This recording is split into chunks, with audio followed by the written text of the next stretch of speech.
Hi everyone, my name is Nate Sheets with Oregon Behavior Consultation, and I'm here with my co-host of the It's a Brain Thing podcast, Jill. Hey!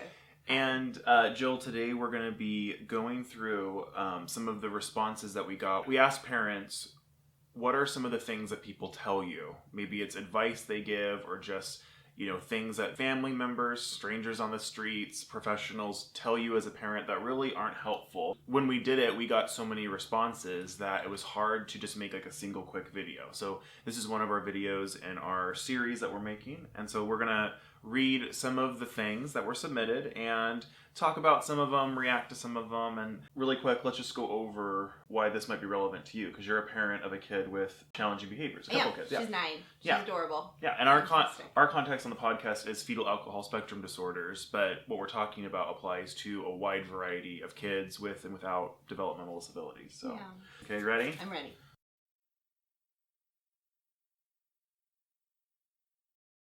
You're not preparing them for the real world. Life is hard. They need to toughen up.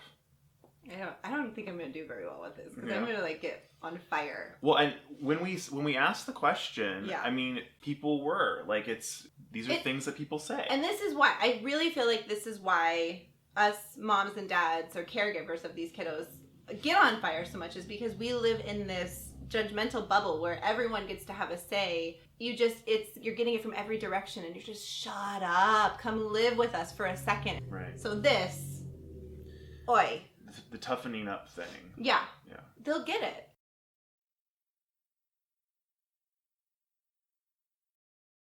You need to set clear boundaries and enforce them. Because that's the issue. It's that boundaries aren't clear enough. Right. I would say so. Do you ever hear things like that?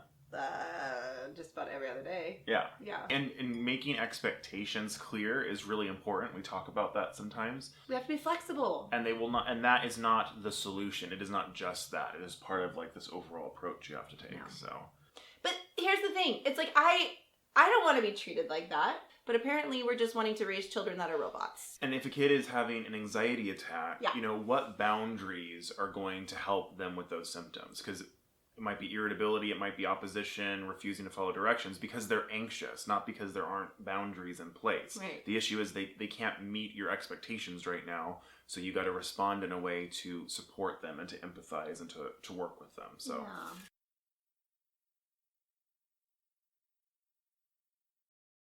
You're letting her have too much screen time. Let me tell you something. Sometimes a mama just needs to put a screen in front of a baby's face. Yeah. When it's really intense. Absolutely. Yeah. And as somebody who does not have children, but on airplanes or whatever, I'm thankful for the screens that keep many of the kids occupied during the flight. You came to my house and I had you just watch Netflix with my kids when I was on a date. Because it was like, okay, we just need a break, right? Yeah, totally.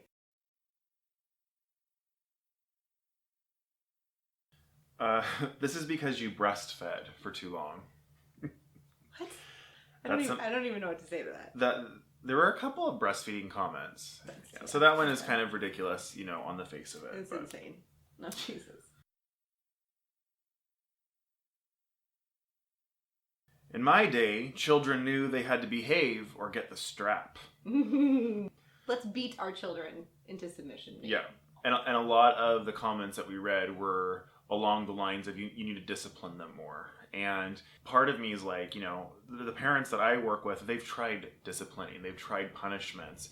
That doesn't work. That's why they're coming to me for help, right? That's why they've tried it.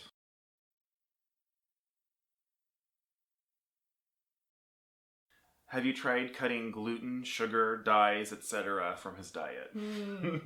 We have, actually. For us, it worked. But no, it's like that same thing where everyone's just trying to chime in and you're just like, shut up. Yeah. We're doing the best we can. Yeah. So annoying. Bless your hearts for everyone that, tries to help, but we got this. It goes to, again, the complexity of behaviors. It's not going to be just a diet thing, but really when you are being intentional in one area, you start to be intentional in multiple areas. Yes. And so we don't always know what works. Sometimes we see a decrease in behaviors and it's like, okay, yeah, we'll take it. Yeah. Yeah. This feels right. Yeah. Yeah.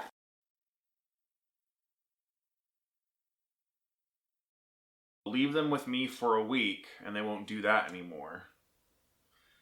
I could parent better than you. You know this kid all their issues, but whoever I am, if you just let me do something with them for a week, and then suddenly all of these issues will stop. Just it's a clear non-understanding how challenging behaviors work in kids or people with disability. How can you put so much judgment on a human that's working their tail off, that's obviously working their tail off to do their best that they can? It's not going to be perfect, but oh my gosh. Well, people do it because it's how our brains work. I've raised my own kids. They don't have behaviors. I've seen somebody else raise a kid. Their kids do have behaviors. Therefore, I was doing something right. They must be doing something wrong. It's illogical, really. Yeah, it is. And mean. She doesn't have a disability. She's just dumb. That's kind of a crappy thing to say. Yeah. Real awful. Don't really have to say too much about that. No, it's disgusting.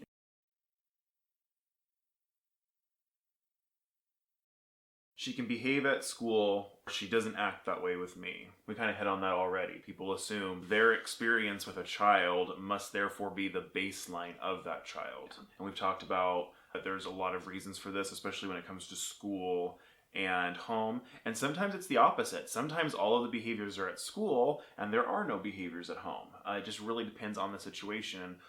Looking into the factors that feed into that. We shouldn't assume when we're interacting with somebody that is their baseline. We're seeing them in a certain context.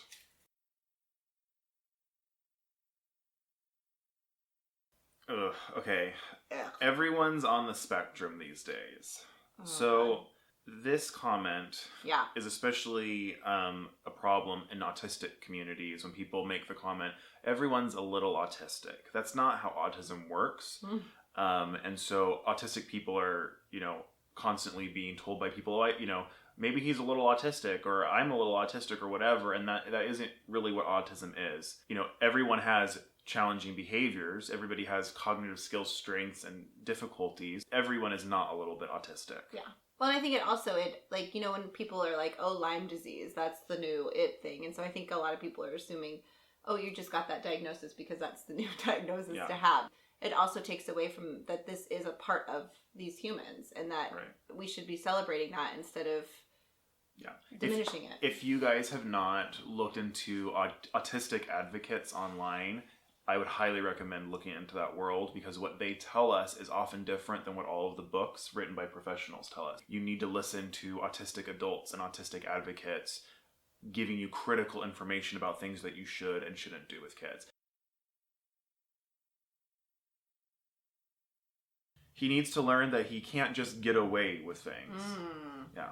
Viewing behaviors as intentional misbehavior, which, we know through the neurobehavior model that a lot of what's going on is the result of, differences in the brain, but there can be other things that make behaviors happen. Do you know what, Nate? Yeah. With this, that's what I always say to myself, though, as I am struggling with the behavior at home. I'm like, if I don't take care of this, is she going to think that this behavior is okay? So I think that's a real fear, even amongst parents that don't follow through with that. And that could be a legitimate fear. If all you ever do when there's a behavior is give them what they want or adjust your expectations, and you never do anything to follow up and try to problem solve for the next time, then you could potentially do that. And sometimes adjusting expectations to prevent a behavior is absolutely the right thing to do. And as long as you follow up and continue to try to make progress to prevent it in the future, you don't have to really worry too much about the person just feeling like they're going to get away with things. Have you tried medicating her? That's a big one.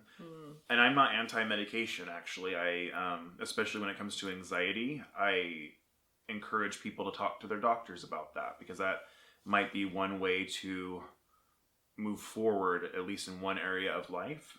A, probably they've tried medication. B, it's really not easy to find something that works for somebody, especially with a developmental disability like FASD. It's only it's one part of this overall picture you have to take when considering why somebody has some challenging behaviors. And it also takes away, I think, from the efforts that the parents make on a day-to-day basis to just keep their baby whole. It's like, just give him medicine and everything's going to be okay. And it's like, you have no idea what it's taking to keep our family together and to keep my child full of self-worth. You have no idea. How about setting a timer? Well, actually, timers kind of work. Timers are kind of, yeah, they do help sometimes. But again, it's about the context, right? I mean, a yeah. timer isn't going to help necessarily with a range of challenging behaviors. Right. But, Right, but it definitely does help. Especially the visual timers. They were godsend. Yeah, I like the visual. Yeah, timers. me too. And they're good for even, like, typical developing kiddos. Absolutely. It just helps them navigate the world.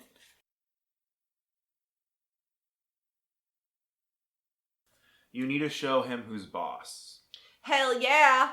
Yeah, that's the problem. They don't have a clear understanding of who's in charge. In our home, we call it a community, and we call it contributions. And I tell my kids as I'm working with them and teaching them how to be good humans and guiding them that we are a community. There's no, like, I am the leader because I've lived on this earth a long time, but they are valued just as much as we are valued. So to put ourselves on a pedestal above a human child, that diminishes them. We need to raise them up and make them feel valuable just as they are, just how they were created.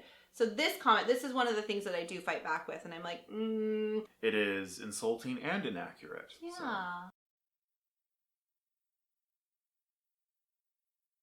Oh, this is because you didn't breastfeed. So the first one was you breastfed too much, now you didn't. See? Everybody's Shame an expert. on everyone. Yeah. What does a kid have to be stressed about? Oh my gosh. God. Don't you remember what it felt like to be a child? I don't think people do. I think that because it's been a long time since we were kids, and children don't, in my opinion, they don't tend to have a really strong idea of what anxiety is. Some do. Most kids, I feel like, are that way. They have reactions, they have anxiety, but they don't have a strong feeling of it separate from other emotions. So if you give them an expectation and they have an anxiety response, it's not going to come out as, I'm anxious, it's going to come out as, I don't want to do that, leave me alone. The answer is there's a lot to be stressed about. Because we're navigating a world of potential dangers. Some dangers are physical, and then for us as humans, a lot of dangers are social. Yes. And so trying to fit in, that's a stressor. Huge. Being rejected by a peer group, that is a stressor. Oh my gosh. Expecting to have a certain meal at lunch, and then when you get up there, they don't have any more left. That is a stressor. Not knowing how to tie your shoes in the third grade. We need to teach skills to, overcome stress. So the answer to that question, what does a kid have to be stressed out about, every single second. Pretty much everything. Everything. Yeah. This is because he doesn't have a father. Okay. First of all, you want to take that one? No. I don't think I can handle it emotionally. Yeah, it's a crappy thing to say to somebody, even if you do have good intentions, because that's not the reason. It's not about having a father or not having a father. It's about cognitive skill deficits. It's about trauma. It's about everyday stress. It's about never fitting in. Being lonely at school. There are hundreds of factors, and there are plenty of people who don't have challenging behaviors who also don't have a father. So, and how I don't know why somebody would say this. I'm so sorry. Whoever this was said to, I'm hugging you so hardcore right now. I'm so sorry. In the past several years, I've worked with a couple hundred families, and many of them are single moms. It's not like I'm like, okay, well, how are we going to get you a man so that things will be better. So we can get some behavior supports in here. Yeah.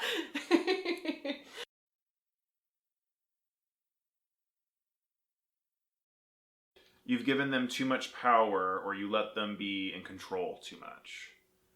Because giving children control is considered to be a bad thing for some reason. We want robots. We need them to listen to our directions always. Never challenge us. Yeah. Let's not let them think for themselves. Nope. Right. Even though if we were treated the exact same way, we would probably push back. And then be like, why are they mad that I'm pushing back? I'm a human person. But then we expect kids to do it. Yeah. So. Yeah. Have you tried a sticker chart? That's phenomenal. That's phenomenal. Oh my god. I by our laughter, we get it. Yeah, we won't go into why that's ridiculous here. We might put that in another video. Yeah. There's a lot of reasons why. Yeah.